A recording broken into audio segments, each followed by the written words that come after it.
સુરતના બારડોલી તાલુકાના મોતા ગામે હની ટ્રેપની ચોંકાવનારી ઘટના સામે આવી। સોશિયલ નેટવર્કિંગ સાઇટ પર ડેટિંગ એપ બનાવી પુરુષોને ફસાવી તેમને બ્લેકમેલ કરી પૈસા પડાવવાનો કારસો રચાયો હતો। 8 જેટલા ભેજાબાજો મળી ડેટિંગ એપ બનાવી પુરુષોને ફસાવી લાખો રૂપિયાની ખંડણીની માંગણી કરી બ્લેકમેલ કરતા હતા, જેનો સુરત ગ્રામ્ય એલસીબી અને બારડોલી ટાઉન પોલીસની ટીમે પર્દાફાશ કર્યો છે। ઘટના જાણે એવી બની કે કાદેરને ડેટિંગ સાઇટ પર હંસા અને ભાવના નામની મહિલાએ સંપર્ક કર્યો હતો।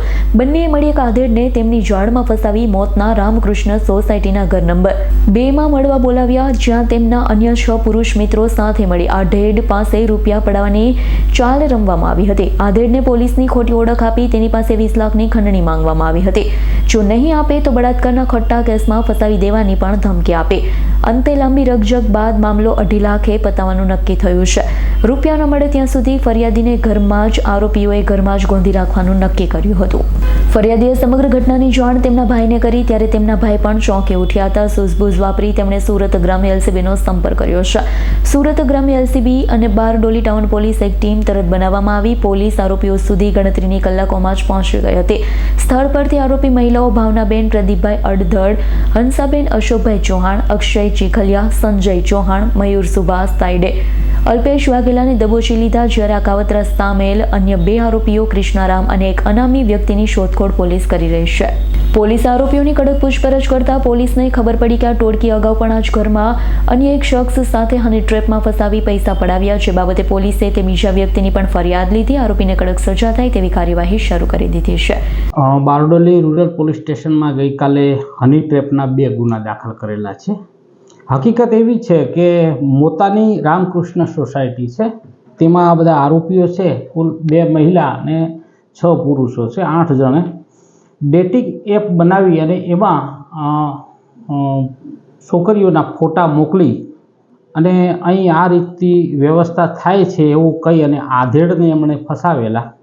એ આધેડ ત્યાંથી મોતા આવેલા અને એ સોસાયટીમાં જે લોકેશન આપ્યું હતું ત્યાં ગયેલા। લોકેશન ઉપર એ રૂમની અંદર ગયા પછી 2 મહિલાઓએ તેમની સાથે મારપીટ કરી અને કીધું કે અમે તમને બળાત્કારમાં ફસાવી દઈશું, નહીંતર અમને રૂપિયા 20 લાખ આપો।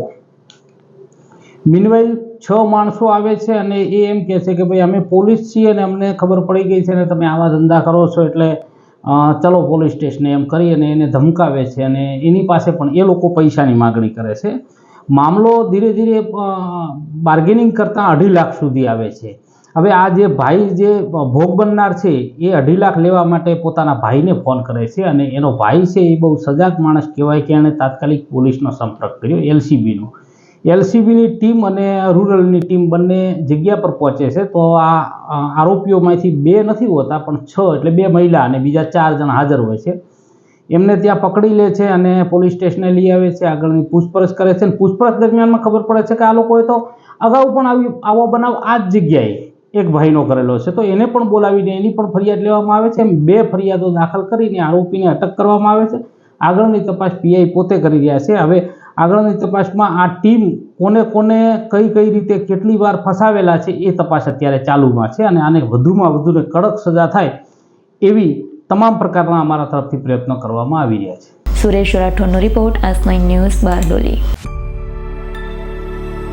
અમારી તમામ માહિતીથી અપડેટ રહેવા માટે જોડાયેલા રહો S9 ન્યૂઝ સાથે।